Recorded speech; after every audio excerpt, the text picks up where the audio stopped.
you'll see a disturbance on the surface of the water that I know you've all seen many times before. What happens when there's a disturbance on that beautiful, placid surface of the water? What does it mean? It means there's a fish there, isn't it? That's what it means. What's the fish? The fish is the original symbol of the Christ. Why? Because it's the one that goes down and in. So you're talking to the individual and you'll see the flushing in the throat. You'll see the glassing over in the eyes. You'll see the quivering. If you're an empath, you'll just feel the energy, this beautiful energy. We found a fish. What's the fish? It's the exiled child. Where are they calling us? This is the path of Hermes. Come on, let's go. It's okay. I'm scared. You're a meditator. You're not scared. Just bring the meditation in.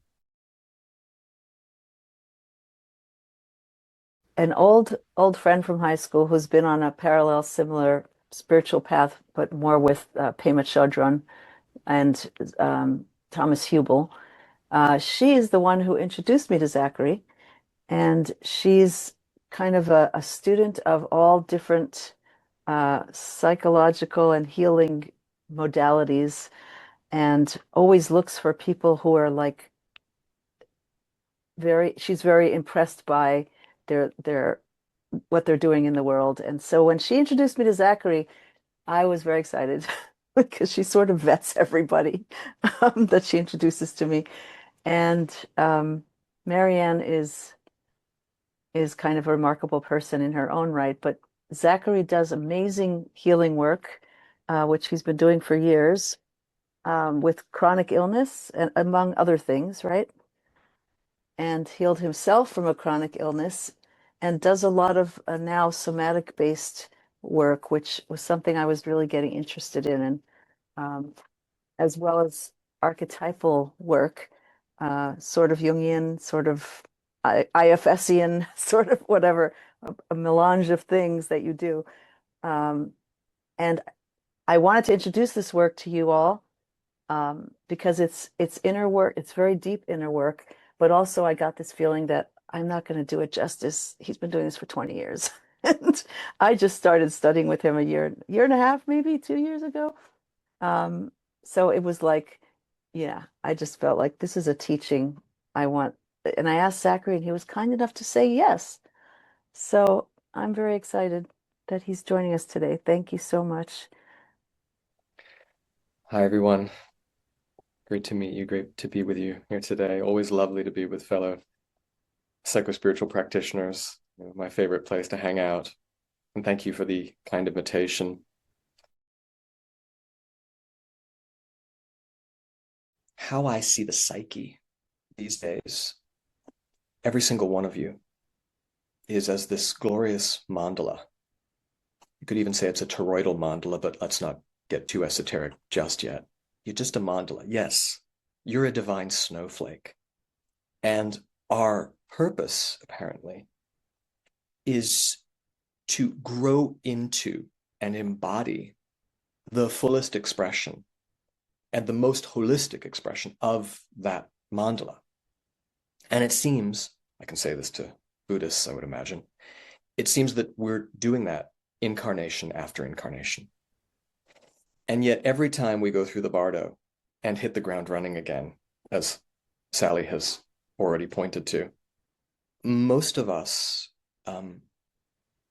get hurt, we get traumatized, and that mandala gets warped, distorted, bent, dented, whatever term we want to use.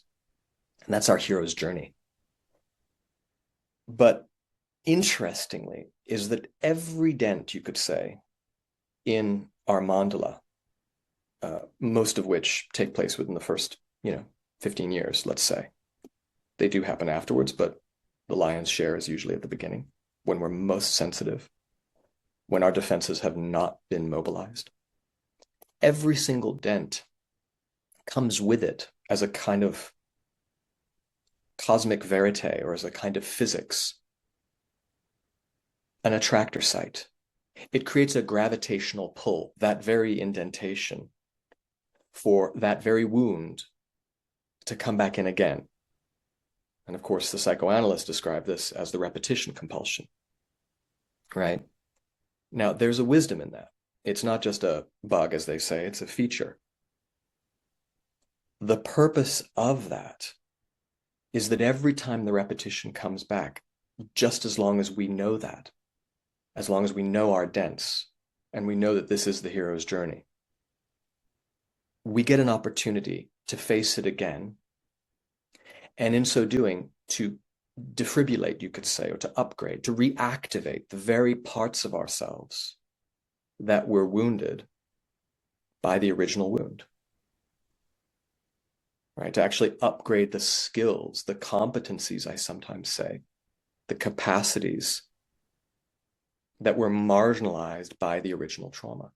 That apparently, when you do psychological work for 25 years, you see that's how the psyche wants to grow back into its fullness. And how I've understood this relates to meditation is that the more we integrate, the easier it is to transcend. Because trauma kind of keeps us in the body. And people have said this, gurus have said this, so they've noticed that, you can push your way through it. I certainly did. But it becomes so much, the meditative technology is catalyzed, the ascension, the dissolution into emptiness and fullness is really dramatically catalyzed when we weave in trauma healing into that. And I'll stop here, but I'll just say one final thing is that what I'm so interested in is community. And I don't know if we're necessarily there yet in community, but I absolutely predict in the future, or for certain communities that are open to it, is that we all know where our mandalas have been dented. We know that it's the abandoning father, the abusive mother, the conflict, the neglect, whatever it might be, and we can cover that. It's not infinite. It's actually a small number that simply repeat. The details might differ, but almost like the printer. They're just like three colors in the printer, and they make the spectrum. Like that's very much how I see trauma these days. We have just three colors that make the whole thing, and then there are variations on them, but it's pretty much the same. And you can identify that. And once you identify that and you're in a community, I certainly do this in my own family. I've done this a little bit in my own community that I've been building, is that once we know that, it's a very delicate, very sensitive process. But you start to realize, we have attractor sites to bump into each other. So let's do that consciously. Boundary crossers with boundary crossees. People who really want to be connected with those who are a little bit on the exile side. Like, we meet our complementary opposites. We meet those ones over and over again. And the more conscious we make it, it can be more like a dance, like a dojo, like an Aikido dojo, where you say, Adina's got a great right hook. And guess what? Zachary, he's got a terrible defense on his left side. He's always holding his arm low. His elbow isn't where it should be. Let's pair them together and let them spa sacredly, consciously, knowing Adina's probably going to get him. But that's what he wants. That's what he needs. And equally, Adina's probably going to have to learn a little bit of attunement. So maybe she pulls in right at the last second. We want Zachary to learn that defense. We also want Adina not to go too hard. So it's a learning on both sides. And that's also what happens in those of you who, married for a long time. You realize anyone who's been married for a long time knows that this is what we're doing with our partners anyway. Once we get past the squabbles, there's a growing and a healing that's actually taking place, and it's absolutely beautiful.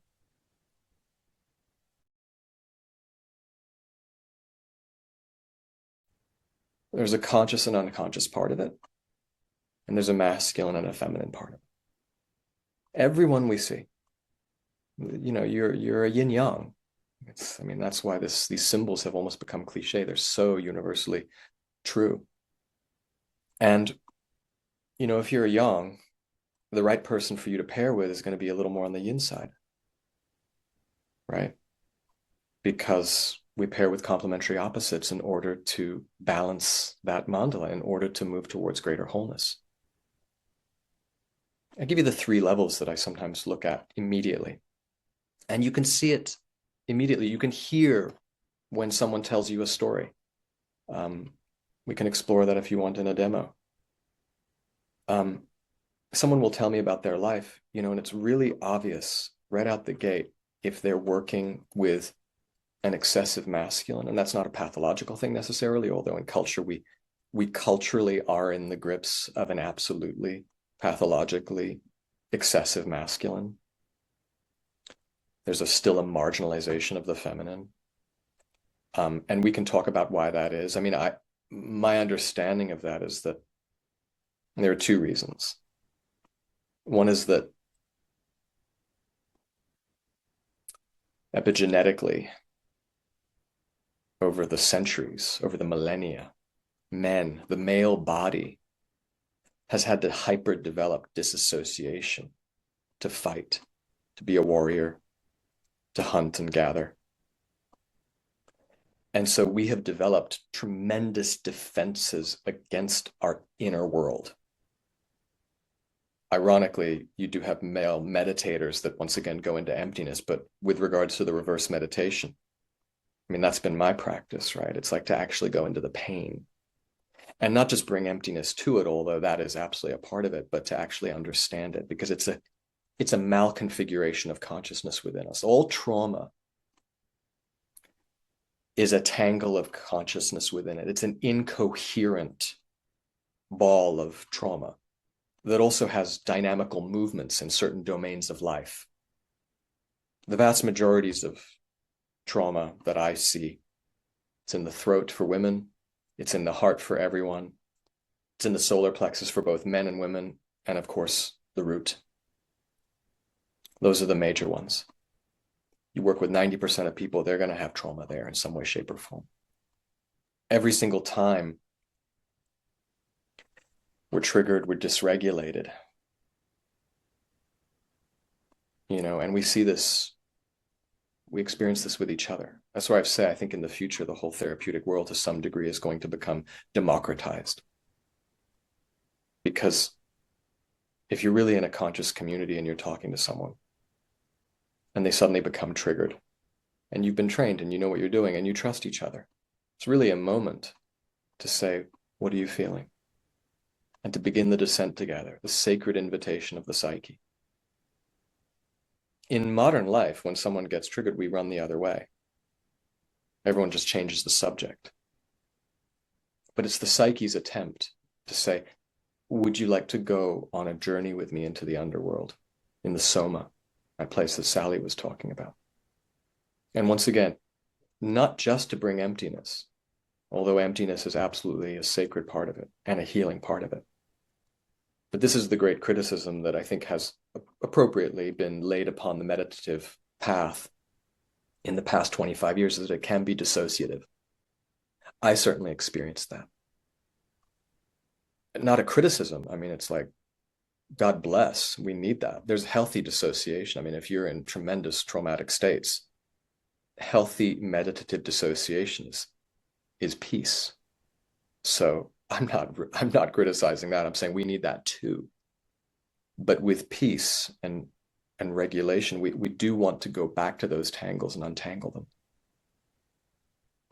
And there's only a certain number of entanglements.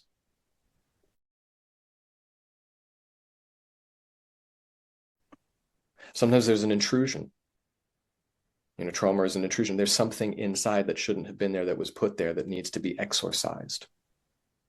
Sometimes there's fusion, something that actually is still enmeshed, usually with another family member, that then gets repeated.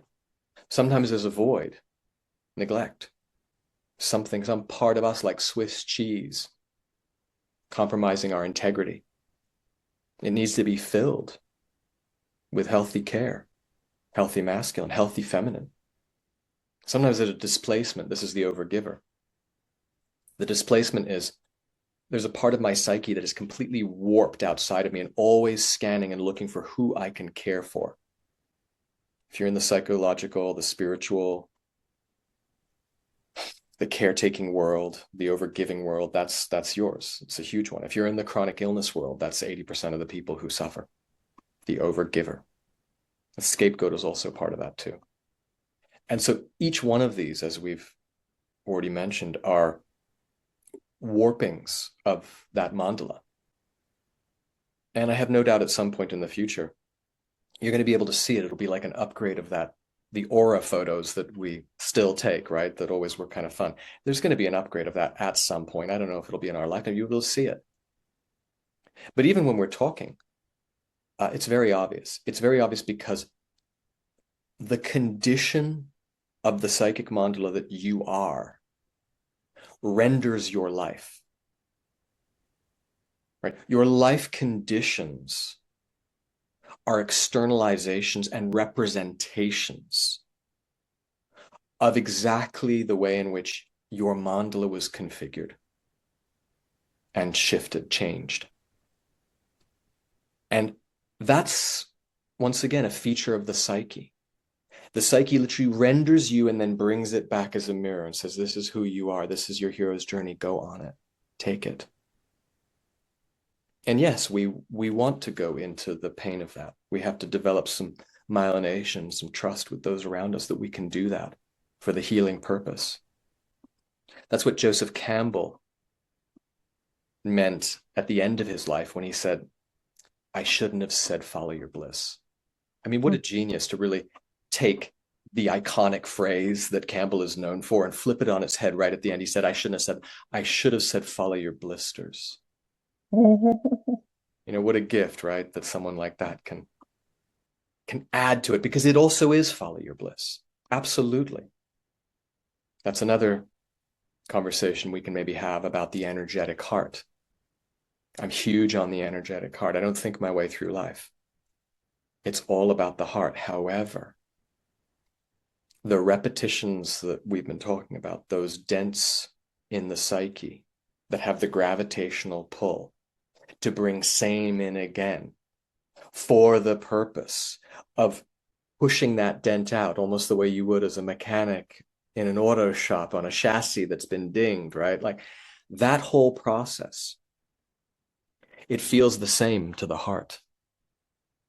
The heart guides you towards it as much as it does towards what's good. And most people don't know the difference. And when that whole process is unconscious, what we have is unconscious repetition of trauma. And they say, but I followed my heart. I say, yeah, but you didn't have the infrastructure to understand what was actually really taking place. You were being presented with that right hook from Medina. You know, when I work with marriages and couples, it's like, that's all we have to identify. Why have you called them in to give you that right hook exactly on that place? Not too much that it's re-traumatizing, but not too little that the opportunity for healing and growth and wholeness isn't on offer, because then you'll leave them too. That's the idea. That's the concept of the safe partner. If they're too safe, you lose interest, because the psyche's mandate for wholeness is not on offer.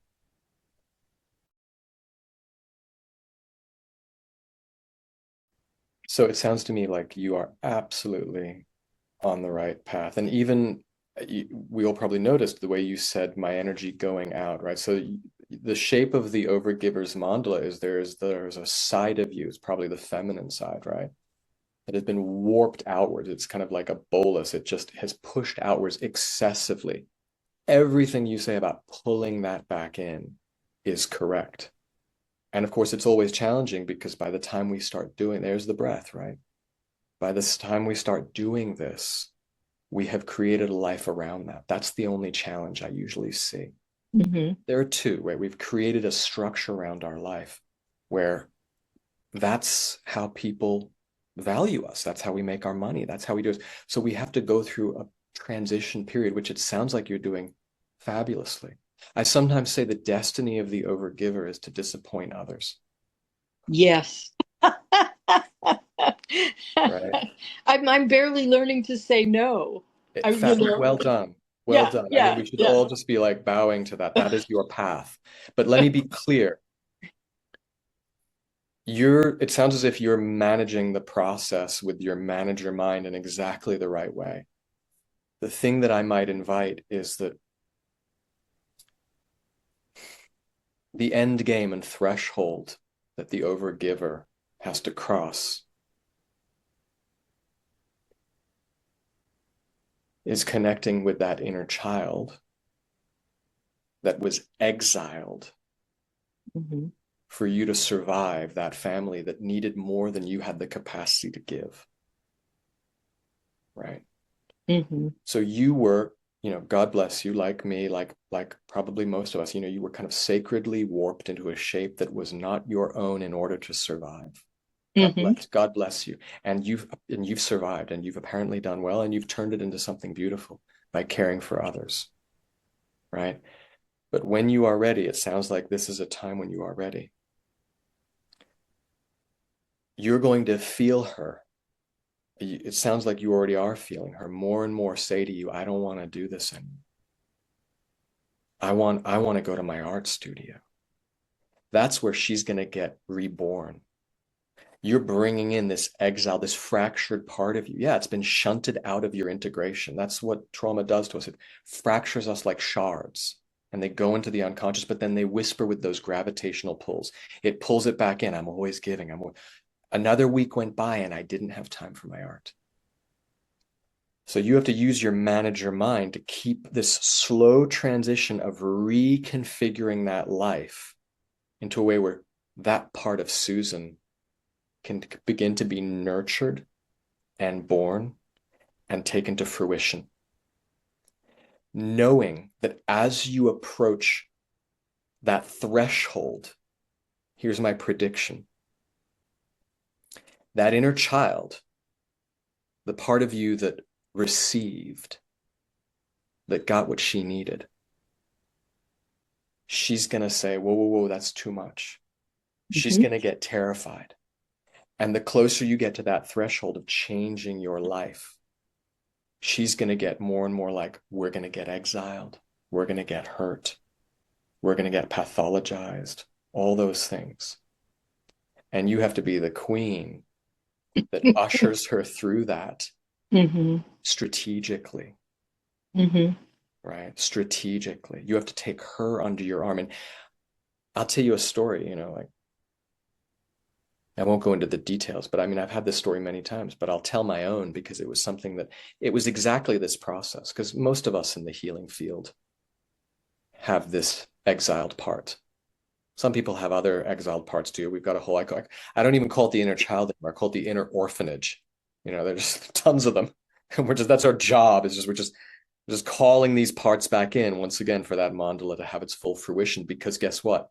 What we give birth from that full fruition, or an ever closer approximation of that full fruition, is our true reason for being here. It's our true destiny. So I'll give you the story, Susan, because this only happened about 7 years ago, and it gave me a deeper insight into this inner child. I was given an offer to do something, and I could feel it wasn't right. The money was good. There were accolades to it. There were parts of my ego that said, oh, I should do this. I should do this because, it would be good for me and it would be good for this. But I had this inner child that said no, and looked at me and said, you're going to say yes. It's never really been my style, but this inner child, right? The same inner child that's going to look at you and say, something's going to come up where you get to betray her again. That's the most important part about this work, is that we have integrated the part that exiled them, right? So part of your behavior, probably 20, 30% of your behavior, it's just an unconscious, automatic re-traumatization, re-exiling of that part of you. Although it sounds like you're turning into that, you're pulling her in, but she's going to be like, oh God, because she's still frozen in the past. If she gets what she needs, she's going to get kicked out by the family, isn't she? She's going to die. That's always the belief of the exiled inner child. And as we make this transition, there's going to be a moment where you probably have to say no to someone else and yes to you. Yeah, you know it because you've been doing it. And there'll probably be a moment where she looks at you and she's terrified. She says, "You're taking me down a road to hell. We can't receive this much. We're not allowed to. We're going to get in so much trouble we will die." That's part of the somatic work, that you go in there and you hold her. And as long as you know for a fact you can't take her down a road to hell, you've got to know this is okay. You have to be hand in glove with this part of you to regain her trust. The only way she gets integrated into you is if you take her through what she always needed in a way that goes smoothly. And she will grit her teeth the whole way through it. She won't believe it until it happens. How can she? She needs to see the proof of the pudding. And I can tell you, the moment when I got on this call and I said no to someone for this thing, and this part of my inner child was saying, "You're not going to do it. You're not going to do it because we have to sacrifice ourselves for this thing." And I said, "We're not going to do it." And I said, "I don't believe you." And right up until the last second. And when I finally said no, and very gracious, and I brought it back to myself and to the path and what was right, there was this endorphin rush, this unbelievable, crazy endorphin rush of integration. And that's what it feels like. But there will be a moment. There'll be a build up and then there'll be a moment. And what I want to invite you is to note down this moment in your mind. Yeah, like it's coming. Like you are integrating her. But there'll be a moment where you're really sweating and you're thinking, I really need to do this one. This one, we can't. No, you need to exile again, and we need to overgive again because it's so, God, it's so important. And that's where that work inside is like, but is it, or is this the sacred opportunity that I have once again magnetized into myself to reheal that dent? That's what I would predict. And it sounds like you're on your way. Thank you. That was really enormously helpful. If you are interested in Zachary, you didn't mention this, but on your website, I believe there's a whole thing about the overgiver Yeah. that you wrote, which I found personally very relevant and helpful. It's not a substitute for doing that work, but it really was very insightful.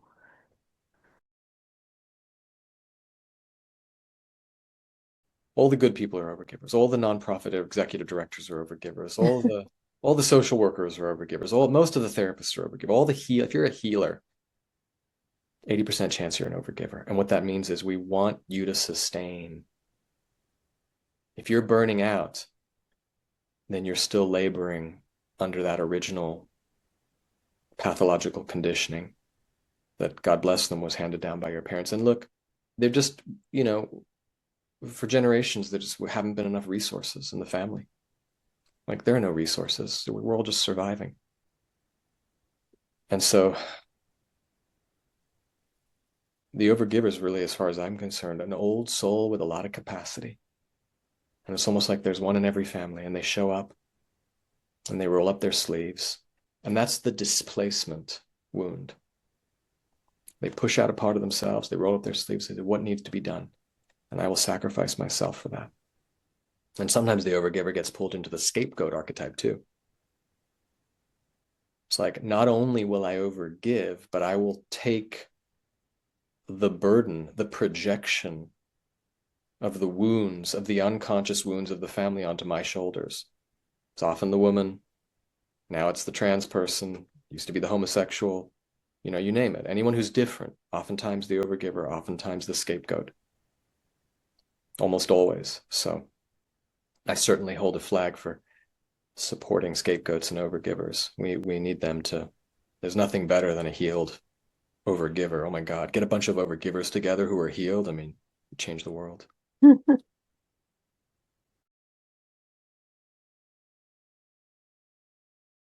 So the first thing, to answer your question, Adina, the first thing I'm always looking at with, the mandala of the psyche once again is, if someone's a little over masculine, then they're going to have a recessed feminine. All right, this is Chinese medicine. Excessive yang naturally includes recessive yin.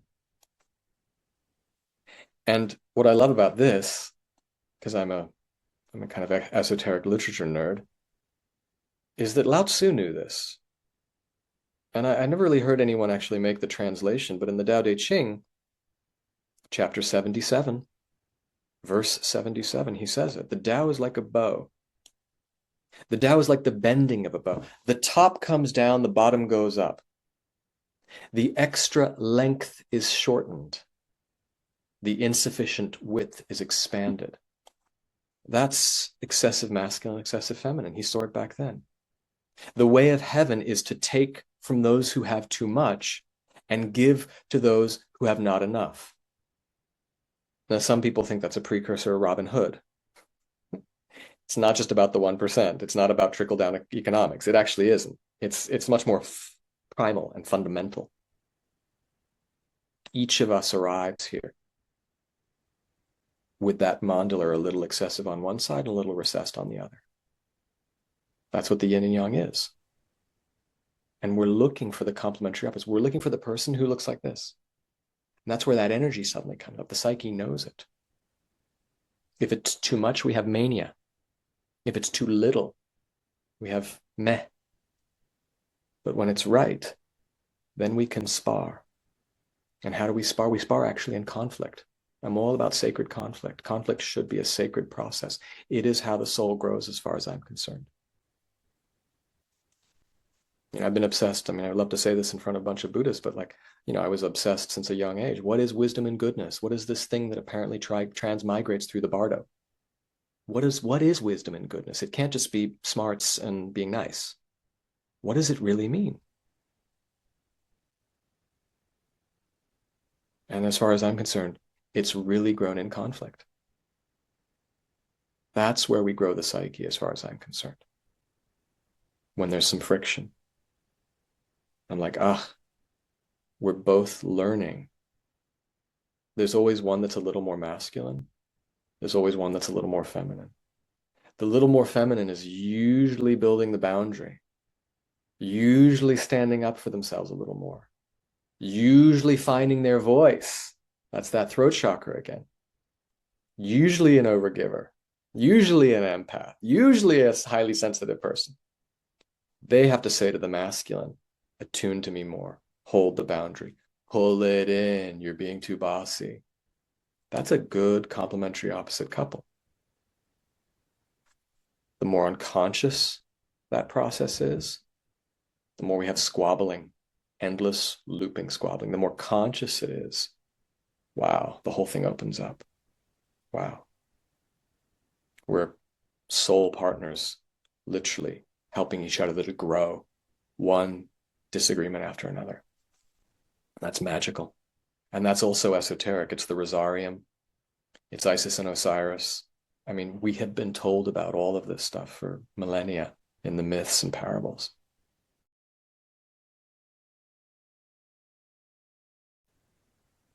Yeah, the path of the overgiver feels like selfishness. The redemptive path of the overgiver. There, Susan knows it.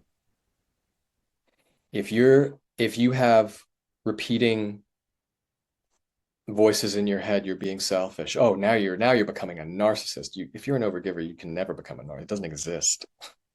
You need to be more narcissistic.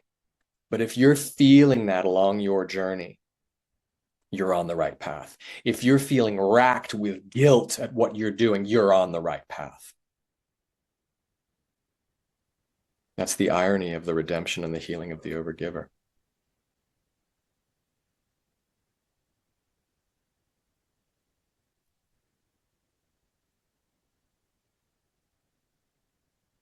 That's the conditioning of the overgiver. To completely misinterpret guilt. The overgiver was branded with an inappropriate, a disproportionately, outrageous projection of guilt. That's what keeps the overgiver in line. It's the invisible shock collar that keeps the overgiver in line. If you don't bleed yourself dry, you're guilty and you're selfish. It's a toxic code.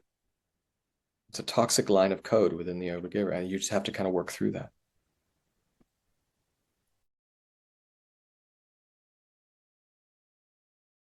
My prediction, maybe it's 1,000 years from now, but it's groups like you who might be, exploring this, is that in a really sacred community, the minute something pops up, you can see it. You can see I describe it as we're all like living waters.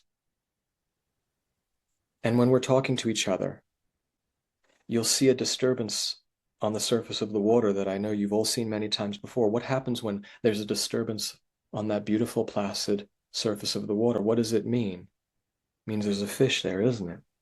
That's what it means. What's the fish? The fish is the original symbol of the Christ. Why? Because it's the one that goes down and in.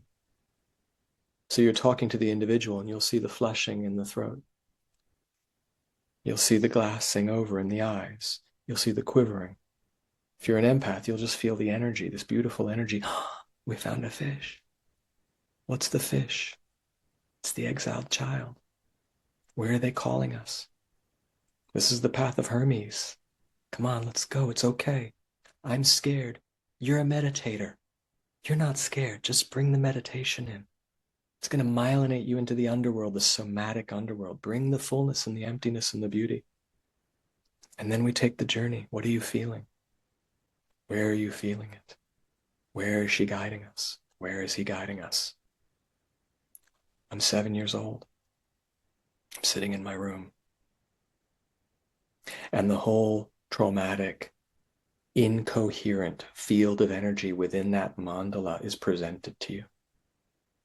The whole dynamic, the whole story, there it is. Dad's there, mom's not, mom's there, dad's not. Something's happening. Who knows what's happening? We all know what's happening because it's happened to all of us 1,000 times over. And there's the child. And you slowly, slowly approach the child. And it gets hotter, it gets more intense. You have to stay focused. Meditators are the best at this. You don't want to approach the child. And all the children have been buried. That's the thing. That's the world we live in.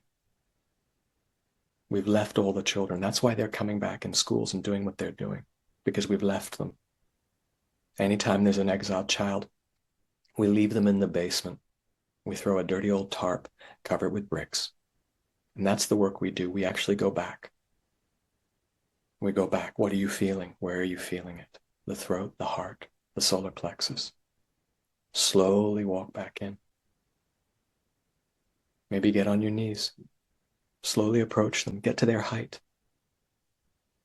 And then there's a precious moment where you're in your heart and you slowly look into their eyes and you feel what they have still been holding. And you have to be strong enough to feel it completely without fusing with them. To feel it completely without being pushed out. And what you're doing in that moment is you're holding the energy and metabolizing the energy that was frozen in them. And by doing that, you're warming them up. You're reanimating them.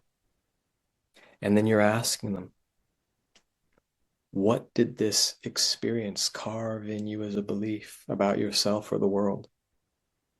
You have to find the belief. There's always a belief there. There's always something they said to themselves. And they'll tell you. They'll say to you, I can't receive. I have to overgive. I can't give to myself. I have to do this. I can't do this. Whatever it is. And you have to hold that with them. And you have to slowly begin to untangle it. And you can untangle it there. And you can hold them and you can hug them and you can care for them. And at some point, you give them a namaste. And they look at you and they say, are we friends now? And you say, yeah, we're starting to be friends. I want to listen to you, not just here in this space, but tomorrow, the day after, next week. And they'll look at you and they'll say, well, because there are elements of your life where I'm still pushed out. And if you bring me back in, life's going to have to change. There's no such thing as integrating me and living your life exactly the same way. If you integrate me, you have to stop doing certain things and start doing other things. That's how it actually goes. That's why the clinical space has been blown open. It's really life. You can't get a chiropractic adjustment for your bad back and then go back and sit on your shitty chair. It's just going to happen again. And so you have to say to them, I'm going to listen. I'm going to listen. And lo and behold, 2 days later, something will come up and you'll hear them. They'll look at you. Are we still friends? You still want to? Are you willing to sacrifice that thing for me, for little old me? For you, for that mandala? And that's where healing becomes a transformation of life. And when you start to slowly do that, your life completely reconfigures around you. Not around someone else, not around culture, around you. And I do believe that is the healing of the world. When we all do that and we're all in healthy orbit with one another, right? You become the sun again. You become the sun, and all the planets are archetypally in a perfect symbiotic orbit with each other. There isn't one planet that's kissing up to another. There isn't one planet that's all the way over here getting nothing. They're all in perfect orbit. And when you do this with yourself, when you really do this work, you'll notice people fall into line who are supposed to be in your orbit. And those that aren't, that only want you as the unhealed version of yourself, they will leave. Naturally, of course they will. Because that gravitational pull isn't there anymore. That pathological codependence isn't there anymore. And yes, it's a heartbreak. Of course. Even if they hurt us, rupture is always a heartbreak. But the result is an ecosystem that is just suffused with love and, frankly, energy. In a way, it's almost deeper than love because it's just pure energy. A solar system that is in homeostatic orbit with itself is turning a lot of wonderful energy without any drag. And that's what our traumas do to us. We have old solar systems. We have these mandalas that have just got drag on them. So that's really what the healing for me is. It's removing that drag, reaching that fulfillment of potential and energy.